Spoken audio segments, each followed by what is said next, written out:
9.6.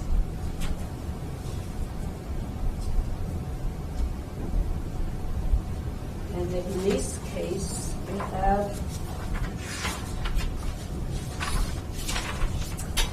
a loading that kind of is a triangular. So it goes from 0 and the amplitude keep increasing for 1,000 cycles. And then it's coming down and then keep going up and then go up. So continue like that. So that's my sigma. And so the question is, how do we turn this into something like that? So basically, we just need to calculate the RMS of this problem. And this goes forever, so we'll just take maybe one cycle and get the RMS, and that continues.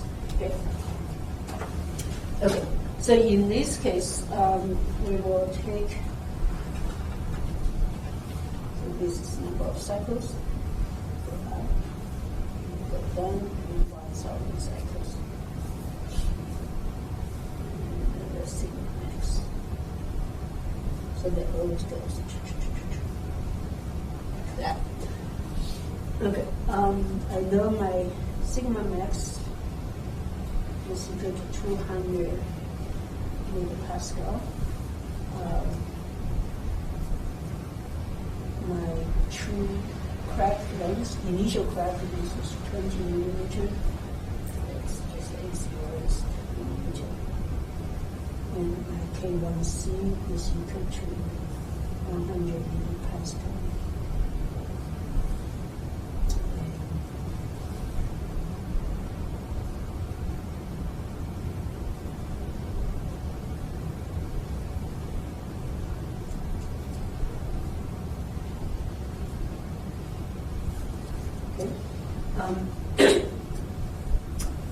So the first question is the number of cycles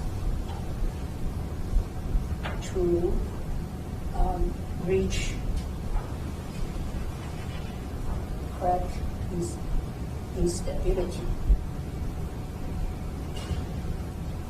That's a fancy word for to reach the critical crack length. The second thing is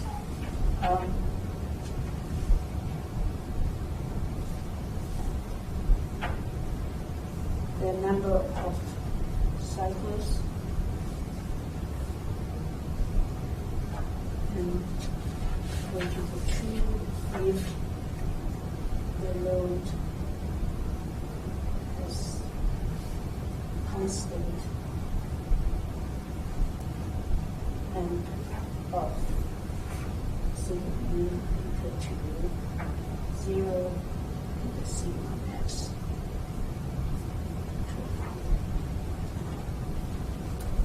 So in this case, the second case is asking if instead I have the load to go from 0 and then ramp up, if I have a constant, how would that change? So what do you guys think? How does these two compare to different load type, load amplitude? Which one will fail first? If one is like this and one has a constant 200 megapascal of sigma max. The constant will fail first. Everybody agree? Right. By how much? Why the guess? Half of the cycle. About half. Okay, so let's see. If it's not half, we chop it by another half, right? Okay. So the critical. So the procedure is the same, right? So the first thing is we need to find the critical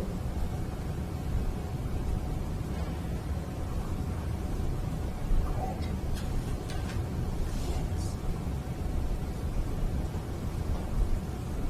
So in this case, it's a little bit tricky because your crack could fail over here, if the condition is right?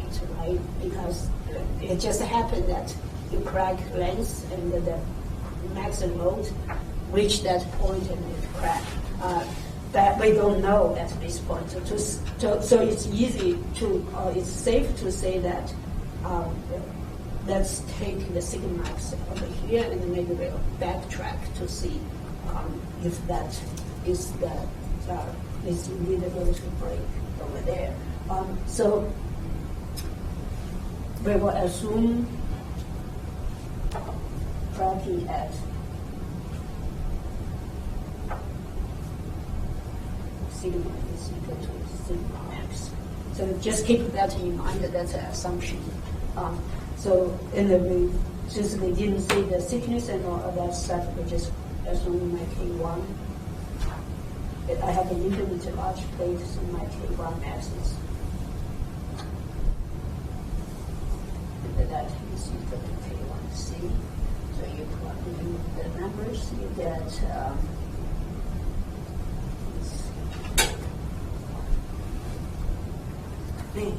this book somehow like long cracks.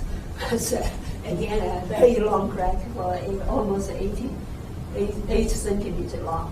Okay, so now for the first question, now is we want to see how long it take for this load to reach that point. So we need to calculate the RMS of that load and then use that for our crack propagation calculation. So the equation we had is sigma ZKI squared is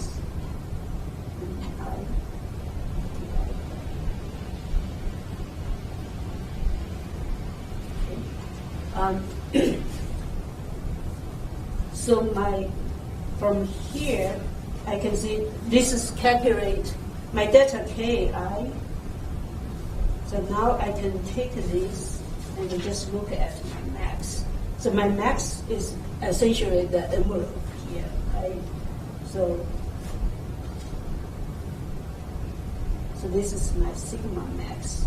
This is my absolute max. So for each cycle of I have sigma max of I. And so my delta K is sigma. Since they all come down to 0, so my delta K is sigma max I times square root of IA. So that's what I will find. So my delta Ki is equal to sigma max of I times square root of IA. So for sigma max of I, of course you can calculate that. So this is I call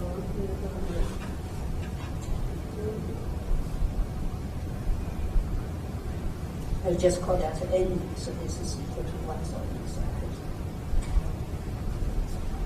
So that is equal to my sigma max over N times. So you put everything in there, you get your delta K S squared. I take the square on the other side, so easy to calculate. So equal to sigma max I.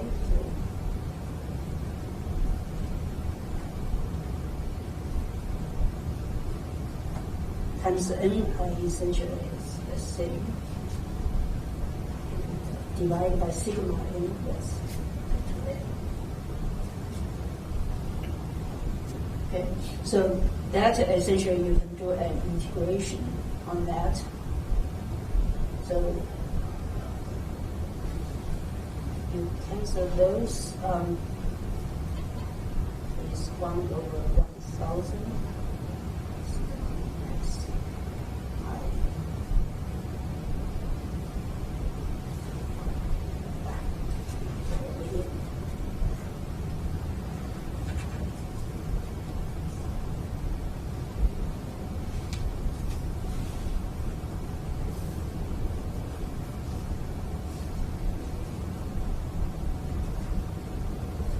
Okay, so what I do is I get that. So this is also like, I should be consistent on my, so that's,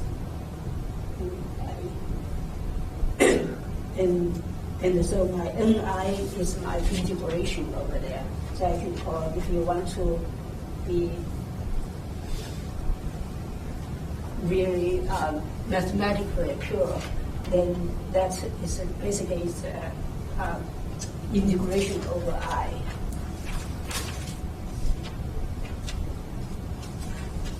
Okay, so from that,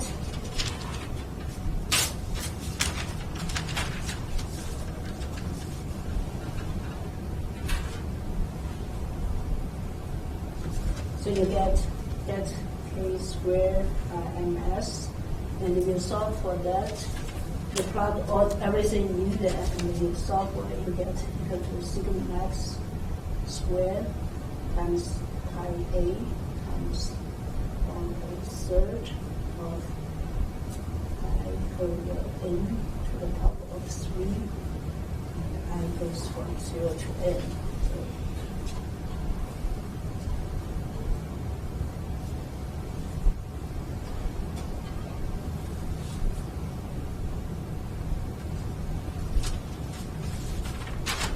So that's that.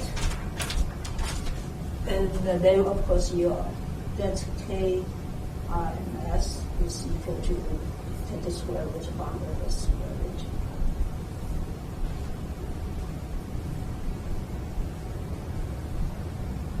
Okay. So 1 over square root of 3 is, that's just 1 over square root of 3. So square root of 3 is 1.7, and divided by 3 will be 0.5 something, right? So half is not a bad guess. So it's a little bit above half. Okay. So once you have that, of course, the rest is easy. So you just plug it into the equation. So now instead of use delta k, now you just use the delta k ms to the power of 3, and plug it into that. You get c times sigma x.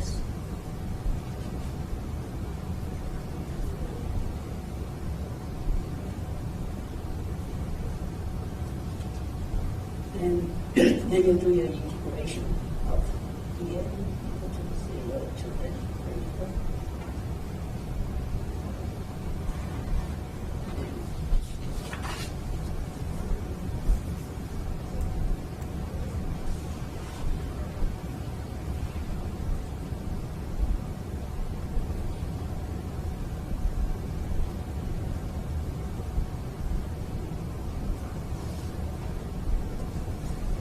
So to solve for that, you get,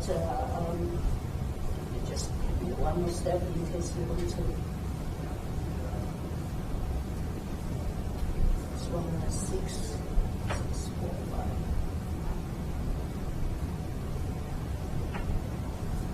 And finally, you solve for that, you get your n critical is 1.5 BB cycles.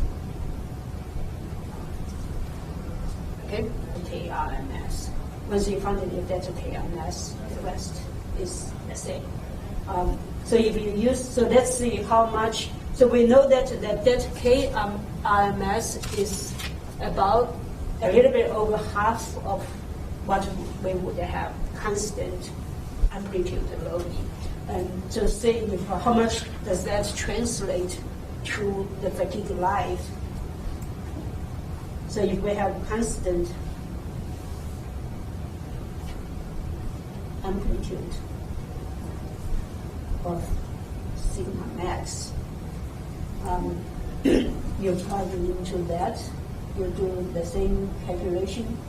What you get is your NC2 will be equal to 0.29 times